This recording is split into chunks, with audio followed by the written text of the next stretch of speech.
Welcome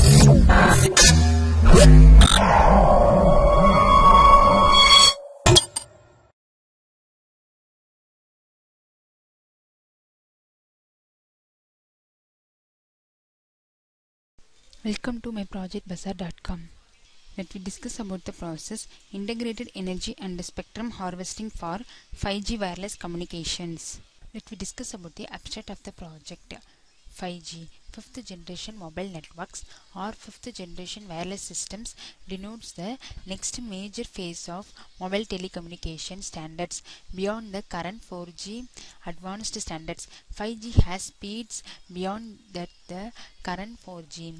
Although the deployment of any wireless or circular systems takes many years, development of the 5G technology system is being investigated. The new 5G technologies will need to be chosen, developed and perfected to enable timely and reliable deployment. The new 5th generation 5G technology for cellular system will probably start to come to fruition around 2020 with deployment following and afterwards. The current status of the 5G technology for cellular system is very much in the early development stages. Very many companies are looking into the technologies that could be used to become part of the system. In addition to this, number of universities have set up 5G research units focused on developing the technologies for 5G. The medium access control or media access control layer is the lower sublayer of the data link layer of the 7-layer OSI model. MAC sublayer provides addressing the channel access control mechanism that make it possible for several terminals or network nodes to communicate within a multiple access network that incorporates a shared medium. So, to tackle the interference in a general class of wireless networks, interference shaping and interference exploitation. Interference shaping is a technique that creates a particular linear combination of interference signals when transmitters propagate signals to minimize the aggregated interference effect at each receiver. Interference exploitation is a method that harnesses interference in decoding as side information to improve data rates. Let me discuss about the flow diagram for our process. Initially, secondary users are deployed randomly. Here, SU want to exchange message. If SU want ready to exchange the message, then the particular control channel has to be reserved. This process is called contention phase. In contention phase, SU perform data transmission in first permission and define which channel is free to communicate. It sends also to remaining SU for exchanging the packets. If no packets will ready to transmit, then it will reserve the control channel. Contention is a medium access method that is used to share a broadcast medium. Contention, any computer in the network can transmit data at any time. Next, if SU broadcast sends request message for cooperative sensing to another SU. So this process is called sensing phase. In sensing phase, SU wants to make cooperative sensing. For that, SU sends request message. That SU waits for other SUs to reply with the sends join messages. This join message contains SU's energy information. SU calculate the optimal number of cooperative SU after the timer expired. Amount of energy is also consumed by each SU in sensing.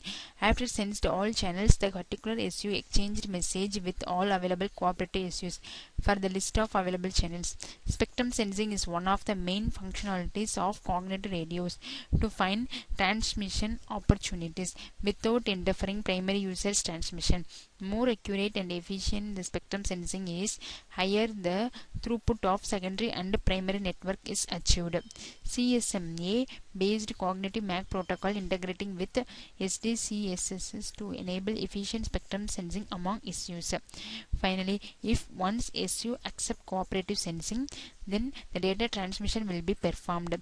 In this data transmission, conventional encoding algorithm is used for encode the data. Conventional encode is a type of error correcting code that generates participles via a sliding application of a Boolean polynomial functions to a data stream. Sliding application represents the convolutional of the encoder over the data, which gives rise to the term convolutional encoding. Finally, the transmission phase, SU uses discovered channel for performing data transmission. SU transmit the data with cooperative SUs. The nodes with the data packets to be transmitted first reserve the channel in a channel reservation phase. Then, in order to list is located and the data packets of these nodes are transmitted according to their order list. Finally, the performance has been estimated based on the energy and also average throughput. Let me discuss about the running procedure for our process. Select the main.m file in the current folder, right click the file and run for executing this process.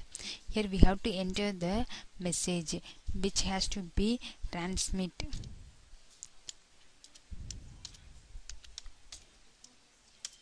After entering the message, the process will be performed. Here MAC protocol algorithm is used for data transmission in CR users. Once the data transmit will be performed, we have to analyze the performance graph. So here this is the input transmit data bits, and this is the encoded data bit after performing convolution and encoding, and this is the decoded sequence after performing vertex decoder, and this is the received data which has to be transmitted via MAC protocol. This is a message, and this is the comparison graph. Here energy consumption has been estimated by varying the channel availability. Here our proposed system and compare with existing system has to be performed, and this is the aggregate throughput performance compare with our existing and our proposed system by varying the time, and this is the bit error rate graph. After performing the convolution, encoding and vertex decoder, we have to analyze the bit error rate varying the SNR values. This process will be performed for various iteration. Next, these are the data has to be transmitted via the selected channel. Thank you.